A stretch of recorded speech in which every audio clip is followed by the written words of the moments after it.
Okay, this is a video I have to make. It's an urgent video and I have to be somewhere, so it's wild. It's like I have to do this now. You got to watch the whole thing. It's really untangling a lot. Sarah sent me a message last night asking me if I could help her with some of Carolyn Mace's work.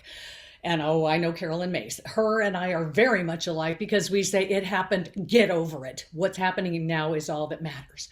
All right, there's a lot to untangle. So, Sarah, I will answer your questions and more than you even wanted. I'm going to untangle a lot of stuff you guys just can't comprehend. We are backwards in our thinking. What we believe is not right. When you are hitting your rock bottom like Sarah did, Sarah reached out to me. She's like, "Help me understand Carolyn Mace's work, please. I'm at this bottom, this rock bottom mess, you guys." When you hit that rock bottom mess, congratulations, you are waking up. You are waking up. So I'm going to spell it out as simply as I can. When I was young, I had two sisters. We were tortured, abused, violated. It's a life nobody would want to pass down, right? My two sisters, the first thing they did after high school, one of them was still in high school. She quit and got married and had a baby. Why do you want to bring children into the world when you came from hell? I came from hell, and there was no way in hell I was going to bring a child into this world. My older sister said, "Oh, you've got to have a baby. They fill your life." You should see her kids. Everyone I know, every offspring from my family, they have a story that they're stuck in. Believe me, it's tangled, it's a mess. I would never have a child because I knew where I came from until I changed me. I became this person who was present, and I wasn't going to carry that garbage with me. At 39, I popped out a baby. I remember they handed me this child. I was on drugs. She was way early. There was a lot of complications. They handed me this thing and I was like, "Oh, it's cute. Here." And I went back to my bed where I was like unconscious. I didn't know what parenting was because we're not supposed to do it. My sisters raised their children. Their children are broken. Oh, they're so very broken. But we're all broken. We are all broken because we believe we're supposed to get married, have children, and all this crap, which we're not. You are not to raise a child. When a child pops out of you, guess what? It's got its navigation. It knows where it's supposed to go. Leave it alone and it will find its way. But you think, "Oh, look, honey, we made a baby." And you forgot how life was growing up with your parents and how they hated each other. They tolerated each other. There's divorce, there's cheating, there's lies. Marriage was created by church to keep you in the church, folks. That's the only reason you are saying "I do" for life. To control your life so you can't have free, fun sex at 12? No, you got to wait till you're married. You got to wait for the religion thing. No, you are an unlimited being. You do not need rules. You think this child needs my wisdom and a leg up, my money. Oh my God, guys, you've just ruined the child right there. Your wisdom is fucked up from the wisdom before you. I know the truth. 4 years on March 17th this year, 4 years, I have been removed from humans completely. I have no friends.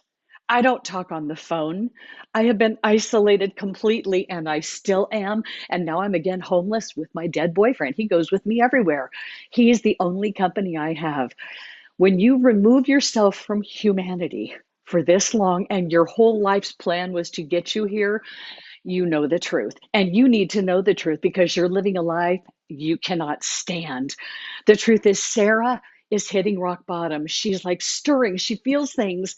She's got these children and that husband, but she doesn't want to be there because you're not supposed to. That's a story that happened in passing. It's a meeting you had to have, and then you move on. You're supposed to have the babies and then leave. They will be fine. The more you are gone from them, the more they're outside flailing, finding rocks and trees to climb. They're going to do better than most of us because the rest of you had a leg up and you had wisdom imparted from the person before you who is stupid because they don't know the truth. You romanticize having children and getting married because you're told that's what you do. You saw the Disney movies, you saw all that. So you bought into it and you fell into it. You got married because, ladies, you just want the day to be beautiful. You can do that every day if you tried. You don't need a wedding. You don't need a partner. Oh my God, the last thing you need is a partner. The only way to find your way to who you are is to be isolated and away from other humans. What I've done for you, I've written books. The Bridge is not published. Sedona, the Call of the Messenger, is not published. I have two published. Man is ruining his own nest. I suggest you hop onto Amazon.com right now and pull up the sneak preview. I rewrote the 10 Commandments in my isolation. How do you think I got them? Do you think I made them up in a world where I had a couch and a kitchen and I had no humans anywhere in my life? No, I became connected to who we are. My higher self is where I broadcast from. We are all born because we have to be in a body to function on this planet. When you are here in your body, you come with an instruction manual and you know your way. We are all God's children. We are here to be released into the land and to find who we are. We are not to be in families ever, ever. We are beings who are born. We just need the vessel, mommy. You are not to raise children. There is no such thing as a job as a stay-at-home mom. You are destroying the planet, people. The more you tuck your little cluster in tighter and tighter and you make them believe your beliefs, they will never figure out who they are because you have ruined them.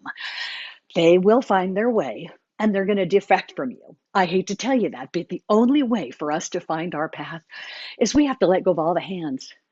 Everybody. We got to leave y'all go. We have to walk away from everybody because holding your hand means I agree with you that I have an agreement to stay with you or whatever you made me promise to do. I'm saying you don't. You don't owe anybody anything. Your gut, your instinct is telling you where you need to be, but your story, what they told you, what they told you, what they told you, that you need to be in this life, you have to be in a family, you have to stay together, you have to fight, you have to make it work. I stopped doing that. And you guys, life just happens. You don't need money. You don't need wisdom. You come with an instruction manual. You've got to get away from the city, the people, and go to nature. Go to where you are one with God because we are God's children. We are all doing what I did. We separate, we find the voice, we clean our clogged pipes, and we hear what we're supposed to hear. I'm going to play. JD sent me this. He knew. JD Duncan, I interviewed him. It's on my website, CariPalmer.com. Follow that man. He is on the path. He knew twice to send me things when he was just guided across the globe. Send Cari this. Send Cari this. I will play that here. Before God ever next levels you, he separates you. You're not alone. You've been separated. Now listen, God separates us for three reasons. Number one, anytime God separates you, it's because I want to give you the tools necessary for your destiny. That's the first reason I've separated you. You're not alone, boo-boo. You've been separated. The second reason that God separates you is because I want you to clearly know my voice. And you're surrounded by too many voices to where you can't hear my voice from the coach's voice, to your friend's voice, to your bae's voice, to your mama's voice. I'm going to keep on going till y'all get it. I need you to know my voice. So I'm going to put you in a season where I can train you and teach you how to know my voice. Because where I'm taking you, you're going to have to know when I say stop. And for where I'm taking you, you're going to have to know when I say move. Because when I say move, you need to move just like that. You romanticize life because you were watching cartoons as a child that they do amazing jobs of making sure you watch and you follow. But we're not supposed to get married. Men are physically stronger than women, but they are definitely our equal. We are all exactly the same. We are all spirit driving a vessel. This is my car. Guess what? My car is immaculate because I allowed myself to connect to source. I take no pills. I can eat anything I want. I don't need to do anything except for just spread my word and be there for people like Sarah who called me desperate. And I'm like, Sarah, girl, I'm holding your hand. So many of you have reached out to me and you're scared to death when you do it. But when you do, you realize, first of all, you get a hold of me and I respond. But the best part is I release you from this story and I set you free. And then you get to go become who you are and you realize these things around you. You planned it, but it was supposed to be just a blip in time. You had children. You're supposed to let them go become who they are. You're not to raise them. If you want to raise something, start a farm, raise cattle, raise cattle. You can't influence them too much. You can talk to them until you're blue in the face, but I don't think they're going to listen to you. You guys, we don't die. This is a body. We are spirit. We all know that. God is you, me, all of us. We're all drips of water in the ocean. We're all in the puddle. We're all one. We're all fluid. We float. Don't get stuck anywhere. I have no home right now. I'm in between homes, homeless with a dead boyfriend once again. Number 104. 104 moves. Guess who's freaking fluid, people? I am healthy. I am immaculate. And I know the truth. You need to pay attention. It's about time.